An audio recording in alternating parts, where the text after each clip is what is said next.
বিসমিল্লাহির রহমানির রহিম। আসসালামু আলাইকুম। জনতার রান্নাঘর থেকে সবাইকে জানাচ্ছি শুভেচ্ছা। আশা করি সবাই ভালো আছেন।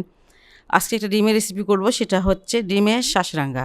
এটা অন্য রকম একটা রান্না। যাই হোক, এখানে আমি 4টা ডিম নিয়েছি। ডিমের কুসুমগুলো আলাদা করে রেখেছি, আর যে সাদা অংশটা একটুখানি লবণ দিয়ে এটাকে ভালো করে ফেটে নেব। এই যে একটু লবণ দিয়ে দিলাম।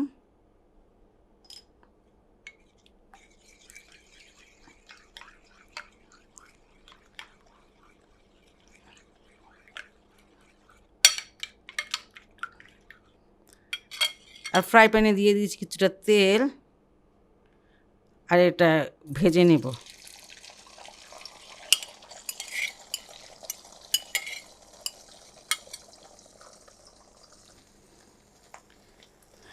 ডিমটা যখন দেখবেন যে এরকম শুকনা হয়ে গেছে,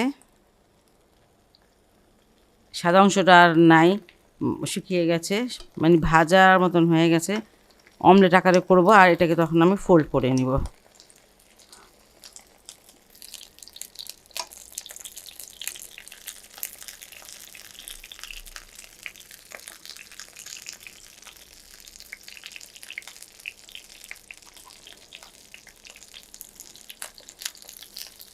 আপনি এটা নিচে নামিয়ে আপনি চাকু দিয়েও কেটে নিতে পারেন, সেটাও কিন্তু ভালোই হয়।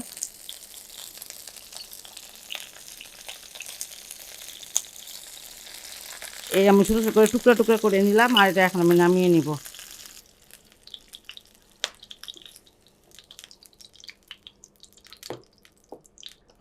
এই তেলে আমি কিছুটা আরেকটু তেল দিয়ে দিচ্ছি। এটা অবশ্য ঘি দিয়ে রান্না করে। আমি এখানে 2 চামচ ঘি দিয়ে দিচ্ছি।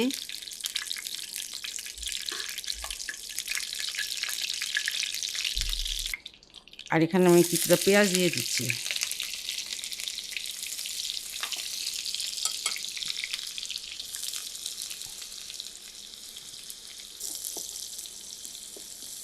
পেঁয়াজটাকে আমি বেরেস্তা করে নিব। এখানে প্রায় 6টার মতন পেঁয়াজ আছে, কারণ দেশি পেঁয়াজগুলো বেশ ছোটো ছোটো, এই জন্য মানে কম হয়। বেরেস্তাটা আমার হয়ে গেল। কালো করবেন না, এই দেখেন কি ধরনের করেছি, একদম সোনালি সোনালি কালার। আর এটা এখন নামিয়ে নিচ্ছি।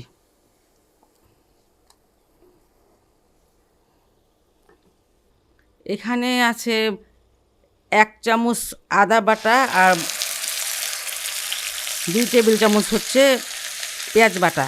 আর এটা তেমন কোনো মশলা লাগে না, রসুন বাটাটা দিতে হয় না, শুধু আদা বাটা দিতে হয়। আদা বাটা আমি এখানে 1 চামচ মানে এটার সাথে বেটে রেখেছি, সেটা দিয়ে দিলাম। আর এটা খুব ভালো করে কষিয়ে নিতে হবে, যাতে কাঁচা আদা এবং পেঁয়াজের গন্ধটা চলে যায়।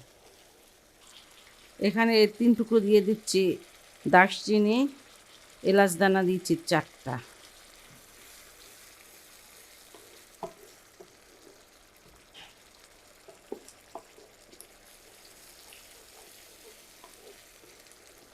পেঁয়াজ আর আদাটাকে আমি খুব ভালো করে কষিয়ে নিয়েছি। এটা কালার দেখে আপনারা হয়তো বুঝতে পারবেন। ফার্স্টে কষালাম, তারপর আবার একটু পানি দিলাম, আবার ভালো করে কষিয়ে নিলাম, কারণ পেঁয়াজের গন্ধটা, কাঁচা গন্ধটা খুবই খারাপ লাগে তরকারিতে। যাই হোক, এটা আমি খুব সুন্দর করে কষিয়ে নিয়েছি। এটা সুন্দর একটা স্মেল বের হয়েছে। আর এখানে 200 গ্রাম দই আছে, দইটাকে আমি ভালো করে ফিটে নিয়েছি। আর এটা এখন আমি এটা দিয়ে দিব। এটাতে তেমন কোনো মশলা যায় না।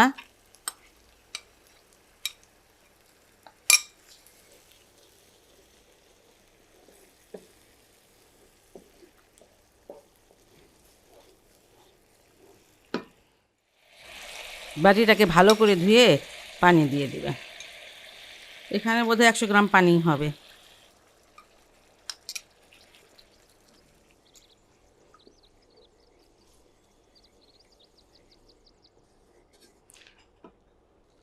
লবণ দিই নেই, লবণটা দিয়ে দিচ্ছি।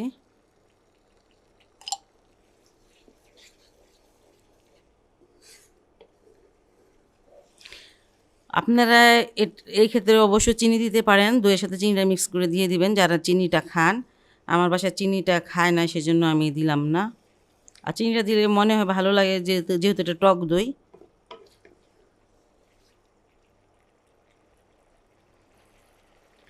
এখানে আমি 150 গ্রাম মোট পানি দিলাম।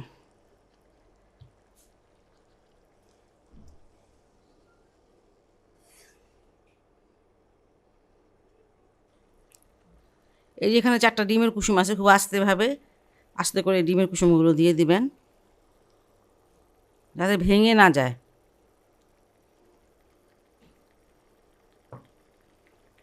আর যে সেই ডিমগুলো সাদা অংশটা সেটা যে ভেজে রেখেছিলাম সেটাকে আমি সাইড দিয়ে দিচ্ছি।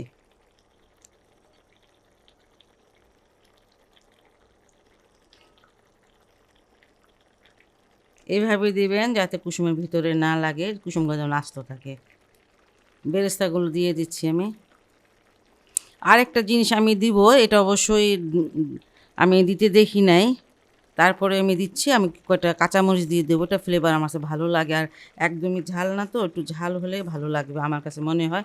আপনারা যদি না দিতে চান তাহলে দিয়েন না। এই যে এখানে আমি আস্ত মরিচ কয়টা দিয়ে দিচ্ছি।